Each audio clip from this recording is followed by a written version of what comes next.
प्यारे साथियों, हम आपको इसके पहले कक्षा 12वीं गणित का एनसीईआरटी का एक्सरसाइज 1.1, 2, 3 संबंध एवं फलन में पढ़ा चुके हैं। आज हम आपको 1.4 के कुछ क्वेश्चन समझाने का प्रयास करेंगे। देखते पहले क्वेश्चन में क्या था, नियत कीजिए कि क्या निम्नलिखित प्रकार के परिभाषित प्रत्येक संक्रिया, ये संक्रिया टाइप का एक कोई स्टार निशान रहता है, से एक द्विआधारी संक्रिया प्राप्त होती है या नहीं होती है।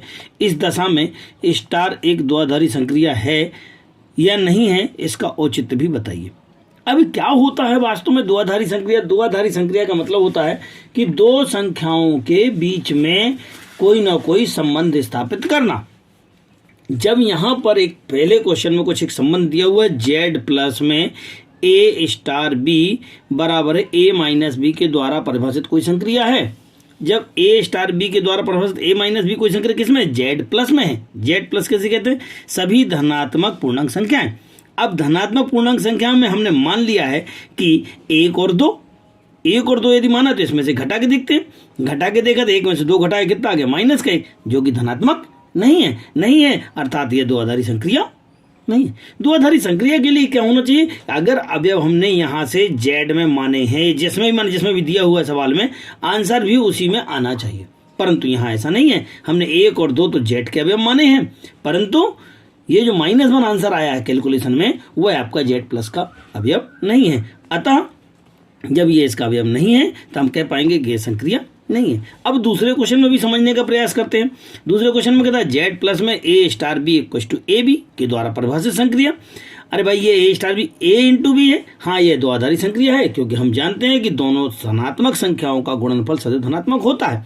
अर्थात यदि हम मान लूँ यहाँ पर एक और दो, तो 1 गुणे 2 बराबर कितना हो जाएगा? 2 हो जाएगा, और 2 भी धनात्मक है। अगर हम 5 4 माने तो 5 और 4, 5 स्टार 4 बराबर कितना हो जाएगा? 5 गुणे 4, 5 चौक 20, वह भी धनात्मक है। मतलब यहाँ भी धनात्मक लेना है तो उनका गुणनफल भी धनात्मक होता है, अतः यह द्विआधारी संक्रिया है। ए स्टार बी बराबर है कितना? ए बी का स्क्वायर। अरे भाई, इन दोनों का गुणनफल का स्क्वायर भी सदैव आपके पास कैसा होता है? सदैव रियल नंबर होता है। कोई से भी दो रियल नंबर ले लो। चलो अच्छा, आपने ले लिया 1 और 1/2, तो उनका भी स्क्वायर करोगे तो भी तो रियल नंबर मिलेगा ना। इस प्रकार से हम कह सकते हैं कि दो वास्तविक संख्याओं में ए स्टार बी बराबर है ए बी का स्क्वायर अवयव है आर का, तय द्विआधारी संक्रिया है। प्रश्न क्रमांक 4 में देखते हैं कि जेड प्लस की संक्रिया में A star B A minus B का मोड द्वारा परिभाषित। अरे भाई, संक्रिया क्या थी? जेड प्लस के हमने कोई दो अवयव ले लिए हैं, लेकिन इनका मोड ऑफ माइनस में हो सकता है धनात्मक, माइनस में आपका ऐसा हो सकता था कि ऋणात्मक आ सकता था, परंतु मोड ऑफ होने की वजह से सदैव धनात्मक है, और सदैव धनात्मक है मतलब वो जेड प्लस का अवयव है। अतः ये संक्रिया कैसी हो जाएगी? ये आपकी एक संक्रिया है, द्विआधारी संक्रिया है। उदाहरण के लिए अगर हम देखना चाहें तो 1 और 2 की बात करते हैं, तो 1 स्टार 2 बराबर 1 माइनस का 2 का मोड ऑफ बराबर माइनस का 1 बराबर प्लस का 1, अर्थात ये जेड प्लस का अवयव है। आप कोई से भी नंबर ले लें, कोई जरूरी नहीं कि 1 2 लेना है, आप 5 6 ले लेंगे, तो 5 स्टार 6 बराबर 5 माइनस का 6, तो माइनस का 1 बराबर कैसा हो जाएगा? मोड से बाहर निकालेंगे तो प्लस का। अगर आप 15 और 20 ले लेते हैं तो 15 में से 20 घटाएंगे तो माइनस का 5, और मोड से बाहर निकालेंगे तो प्लस का 5। कुल मिलाकर के ये वास्तव में धनात्मक संख्या प्राप्त होती है। अतः हम कह सकते हैं कि ये कैसी है? एक द्विआधारी संक्रिया है। अब एक नेक्स्ट क्वेश्चन में जेड प्लस में संक्रिया स्टार ए स्टार बी बराबर ए के द्वारा परिभाषित है। अरे भाई, ये जेड प्लस है और ये भी जेड प्लस है, दोनों के दोनों अवयव जेड प्लस के हैं, और जो आंसर आया वो भी तो यही वाला आया है ना, ए वाला पहला नंबर जब आया तो पहला नंबर क्या था? हमारा जेड प्लस का था। अतः यह संक्रिया आपकी द्विआधारी है। उदाहरण के रूप में समझना चाहें तो कैसे देखेंगे? यदि 3 4 अवयव है जेड प्लस के, तो 3 स्टार 4 बराबर कितना हो जाएगा? पहला नंबर अर्थात 3। अरे भाई, ये जब जेड प्लस का अवयव है, ये भी जेड प्लस का अवयव है, तो ये तो जेड प्लस का हो ही होगा, अर्थात ये द्विआधारी संक्रिया है।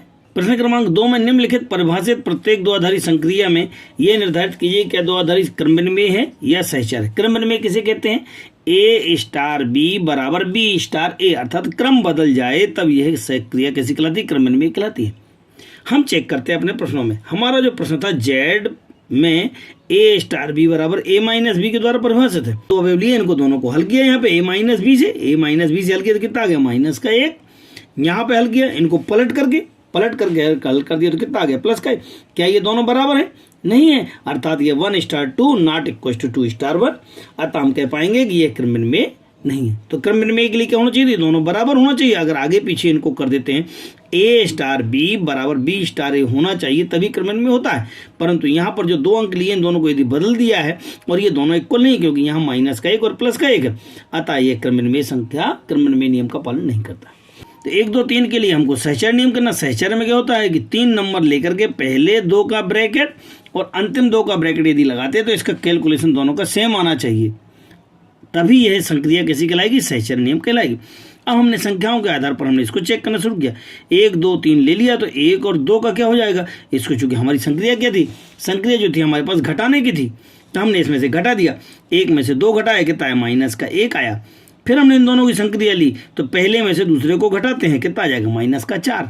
इसी प्रकार से हमने यहाँ पर लिया RHS में क्या था, 1 स्टार 2 स्टार 3 के 2 3 में हमारे पास ब्रैकेट है, मतलब इनको पहले सॉल्व करना है।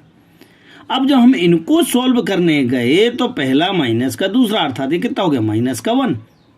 फिर हमारे पास जो संक्रिया थी वो संक्रिया क्या थी, पहले में से दूसरे को घटाना, तो 1 स्टार माइनस का 1, तो 1 फिर माइनस और माइनस का 1, अर्थात ये प्लस का हो गया, क्योंकि हमारे पास जो संक्रिया थी वो संक्रिया को ध्यान में रखना है। क्या था हमारे पास संक्रिया, पहले में से दूसरे को घटाना।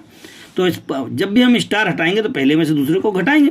ये कितना आ गया, 2 आ गया है, जबकि दोनों इक्वल है क्या, -4 और 2 इक्वल है क्या, नहीं है, नहीं है, अतः यह सहचर्य नियम नहीं है।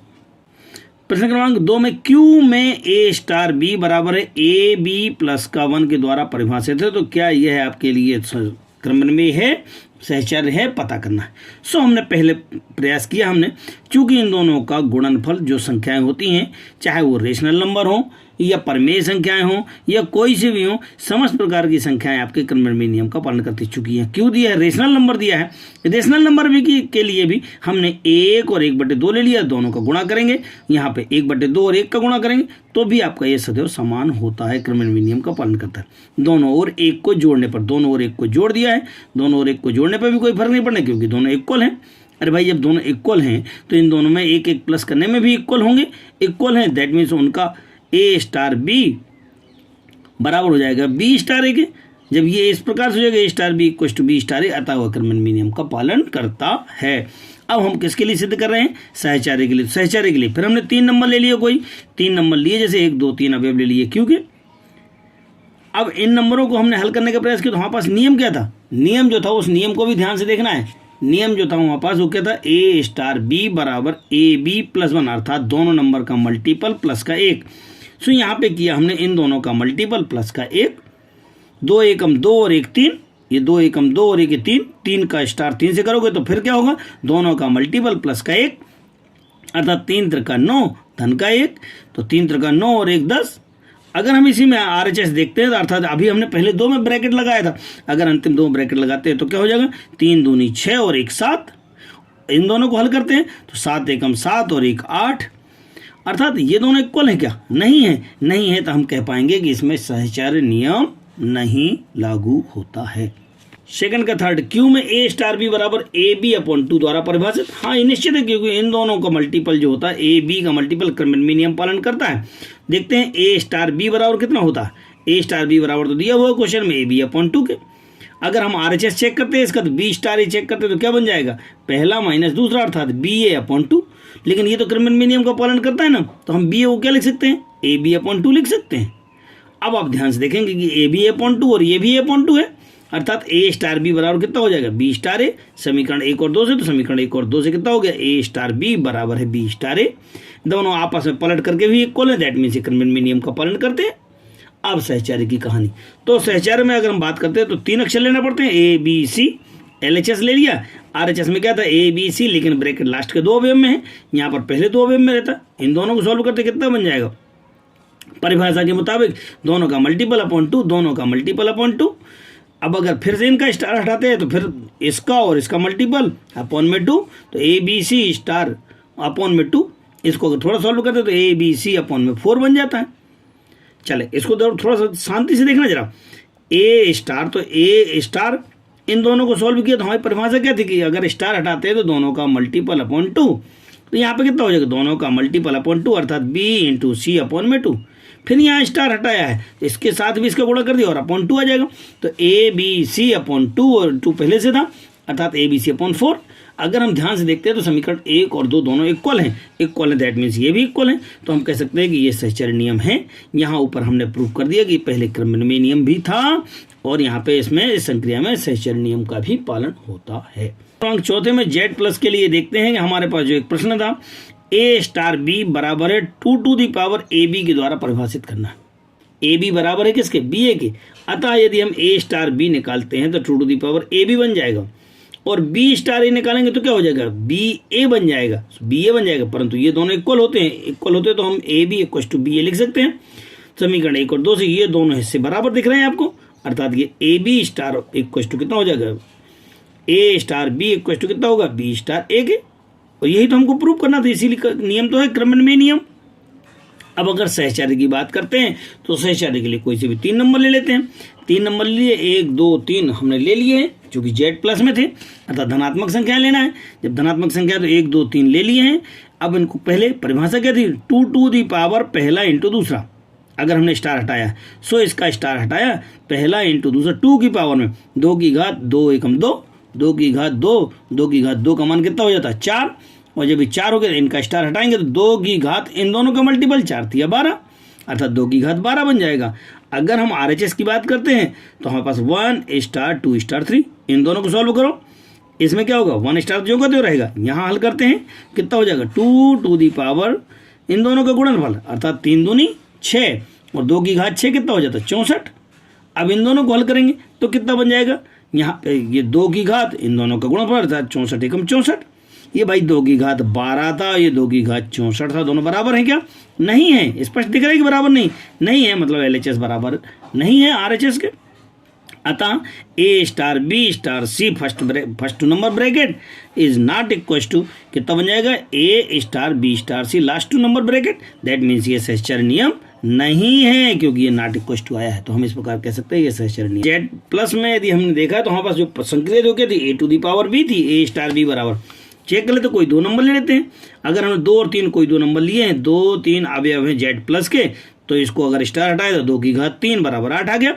अगर हमने 3 2 लिया, पलट दिया, मान लो पलटा है तो 3 की घात 2 आना चाहिए, तो 9 आ गए। दोनों इक्वल है क्या? नहीं है।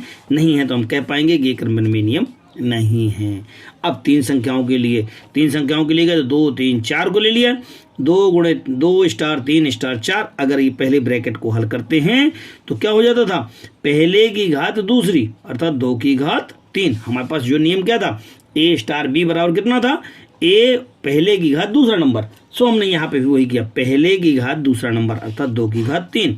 2 की घात 3 का मान कितना हो जाता है? 8। और जैसे ही आपके पास 8 हो जाएगा तो 8 चौक करना है आपको, तो कितना हो जाएगा? इन दोनों को करेंगे तो पहले की घात 2 अर्थात 8 की घात 4 और 8 की घात 4 को हम क्या लिख सकते हैं? 8 को लिख सकते हैं 2 की घात 3, तो 2 की घात 4 तिया 12। यहाँ पे तो 2 की घात 12 आ गया। अगर हम इधर वाले में हल करते हैं तो कितना हो जाएगा? यहाँ पे 3 4 को हल करते हैं, 3 स्टार 4 को, तो पहले की घात दूसरी अर्थात 3 की घात 4 और 3 की घात 4 का मान कितना होता है? 3 त्रिका 9 तिया 27 तिया 81, अर्थात ये तो 81 हो गया। तो 2 की घात कितना बन जाएगा? 81, जबकि यहाँ 2 की घात कितना था? 12। तो ये दोनों इक्वल नहीं है, अतः हम कह सकते हैं कि सहचर्य नियम नहीं है। और समस्त वास्तविक संख्याओं के लिए -1 को छोड़ करके ये परिभाषित होता है, इसको चेक करना है। सो ए स्टार बी बराबर कितना था? ए अपॉन में बी प्लस 1, अर्थात दूसरा नंबर। तो जब हम इसको हल करने गए तो कितना बन जाएगा? अगर हमने कोई 2 एग्जाम्पल लेकर के कोशिश करें कि आप इसको एग्जाम्पल लेकर के करें ताकि सरल हो जाता है। सो हमने कोई से भी नंबर ले लिए, कोई जरूरी नहीं कि हम आप 3 4 ही लें, जो भी आप लेना चाहें वो ले सकते हैं। हमने 3 4 अवयव है चूंकि वास्तविक संख्याओं के, तो 3 4 के लिए हल किया तो कितना हो जाएगा? पहला नंबर बटे दूसरा धन का 1, तो पहला नंबर बटे दूसरा धन का 1 अर्थात 3/5। अगर हम इसको पलट देते 5/3 स्टार 4 था और 4 स्टार 3 के लिए चेक करते हैं तो पहला नंबर बटे दूसरा धन का 1 अर्थात ये भी 4 हो गया, 4 एकम 4 बराबर 1। क्या ये दोनों इक्वल हैं? नहीं है। ये 3/5 है और ये 1 है, दोनों इक्वल नहीं है। अतः उपरोक्त से LHS not equal to RHS है, अतः क्रमनिर्णय नियम का पालन नहीं करता। अब सहचर्य के लिए करने, सहचर्य के लिए हमने कोई 3 नंबर ले लिए हैं, 3 4 5। 3 4 5 पहले 2 में ब्रैकेट, यहाँ पे भी 3 4 5 लास्ट 2 के ब्रैकेट, इन दोनों को हल करने का प्रयास। तो क्या है? पहला नंबर बटे दूसरा धन का 1 अर्थात 3/5 स्टार 5 के। फिर यहाँ पे पहला नंबर बटे दूसरा धन का 1 अर्थात 3 बटे 5 धन का 6। इनको और हल करें, 6 पंचे 30 तो 3 बटे 30 काट दिया थोड़ा सा, 1 बटे 10। RHS में जाओ, RHS में कितना था हमारे पास 3 स्टार 4 स्टार 5 की। तो जब 4 स्टार 5 को हल करेंगे तो कितना हो जाएगा, पहला नंबर बटे दूसरा धन का 1। हमारी परिभाषा यही थी हमारे पास। परिभाषा क्या थी हमारे पास, A स्टार B बराबर A अपॉन में B प्लस 1 अर्थात पहला नंबर अपॉन में दूसरा धन का 1। सो वही हम करने जा रहे हैं यहाँ पे, पहला नंबर बटे दूसरा नंबर धन का 1। तो कितना बन गया हमारे पास 3 स्टार 4 बटे 6। फिर हमने हल करने का प्रयास किया तो पहला नंबर, ठीक है ना, और दूसरा धन का 1 और थोड़ा सा हल कर लिया, इसका एलसीएम लेकर के 6 4 10 बन जाएगा, इसका एलसीएम लेकर अपॉन में, ठीक है ना, और ये वाला 6 ऊपर चला जाएगा तो 6 4 10 बन जाएगा, 6 3 18 हो जाएगा। 2 से आप काटने का प्रयास करेंगे तो 9 बटे 5 आ जाएगा। ये दोनों इक्वल है क्या, 1 बटे 10 और 9 बटे 5 नहीं है, तो हम कह पाएंगे कि ये है आपका LHS not equal to RHS आता है, यह सहचर्य नियम का पालन नहीं करता है। समुच्चय 1 2 3 4 5 में A और ये नीचे का निशान बना हुआ है, ठीक है ना। इसे वास्तव में वैसे अगर हम तर्क शक्ति में देखें तो इसे हम एंड कहते थे, AND एंड मतलब और, A और B का मतलब है निम्नतम A और B के द्वारा परिभाषित है। तो इन दोनों में जो छोटा नंबर होगा उसके लिए द्विआधारी संख्या की सारणी बनाना है। सो हमने सारणी को ध्यान से बनाने का प्रयास किया। हमारे पास नंबर थे 1 2 3 4 5। सो हमने ऐसे में भी लिख दिया 1 2 3 4 5, ऐसे में भी लिख दिया 1 2 3 4 5। अब आप बहुत ध्यान से देखेंगे इन दोनों में छोटा कौन सा है, 1। इन दोनों में कौन सा है, अगर आप बहुत ध्यान से देखते हैं तो इसमें और इसमें दोनों में छोटा कौन सा है, 1 है तो 1 आएगा। निम्नतम पूछा है 1 और 3 में छोटा कौन है, 1। 1 और 4 में छोटा कौन है, 1। 1 5 में छोटा 1। अगर हम 2 1 में बात करते हैं, 2 1 में छोटा कौन है, 1 है। 2 2 में तो दोनों है, 2 ही है। 2 3 में 2 है। 2 और 4 में छोटा, 2 में और 4 में छोटा कौन सा था, 2 था। ऐसे 2 5 में छोटा कौन सा हो जाएगा, 2 हो जाएगा। अर्थात निम्नतम के लिए हम इस प्रकार से सारणी हम प्राप्त कर सकते हैं। तो हम 5 वाली और समझ लेते हैं। 5 1 में छोटा था 1, 5 2 में छोटा था 2, क्योंकि ये छोटे हैं 5 से। 5 3 में 3 छोटा है 5 से, तो ये 3 आएगा, 4 छोटा है और ये 5 5 में 5 आ जाएगा। इस प्रकार से जो हमने एक निम्नतम वाला कहानी थी वो हमने इसमें समझाने का प्रयास किया और सारणी हमने आपको बनाने का प्रयास किया। प्रश्न क्रमांक 4 में बात करते हैं तो समुच्चय 1 2 3 4 5 में निम्नलिखित संक्रिया सारणी के द्वारा परिभाषित द्विआधारी संक्रिया स्टार पर विचार कीजिएगा। यहाँ पर एक सारणी दी हुई है, 1 स्टार 1 बराबर 1 है, 1 स्टार 2 बराबर 1 है, 1 3 का 3 है। इस प्रकार से हमने एक सारणी बनी हुई है। तो हमें क्या क्या ज्ञात करना है, 2 स्टार 3 स्टार 4 और 2 स्टार 3 3 स्टार 4, इन दोनों का ब्रैकेट, इन दोनों के ब्रैकेट के लिए आपको इसका मान ज्ञात करने का प्रयास करना है। सो सारणी को देखते हुए ही आपको इसको हल करने का प्रयास करना है।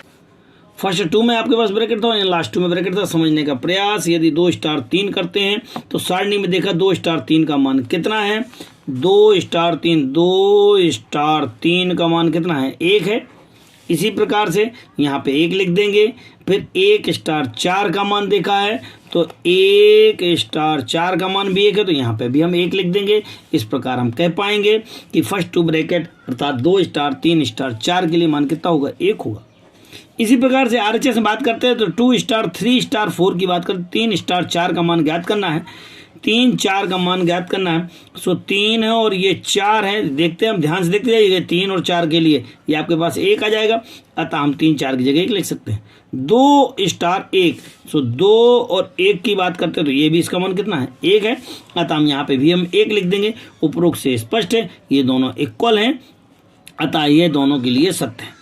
अब पूछा गया था क्या ये स्टार क्रमनिर्णय नियम का पालन करता है, हाँ करता है। हम चेक कर सकते हैं 2 1 के लिए और 1 2 के लिए। तो 2 1 की बात करते हैं, 2 और 1 में बात करते तो हमारे पास 1 है, और 1 2 की बात करते तो भी 1 है, अर्थात ये दोनों के लिए सत्य है। तो हम कह पाएंगे कि हाँ क्रमनिर्णय नियम का पालन करता है। एक लास्ट क्वेश्चन था 2 स्टार 3 स्टार 4 स्टार 5 के। तो 2 3 के लिए पहले चेक करना है, 2 3 तो 2 और ये 3, ये आ गया 1। इसके बाद 4 5 के लिए भी चेक कर लो, 4 5 के लिए भी कितना है, 1।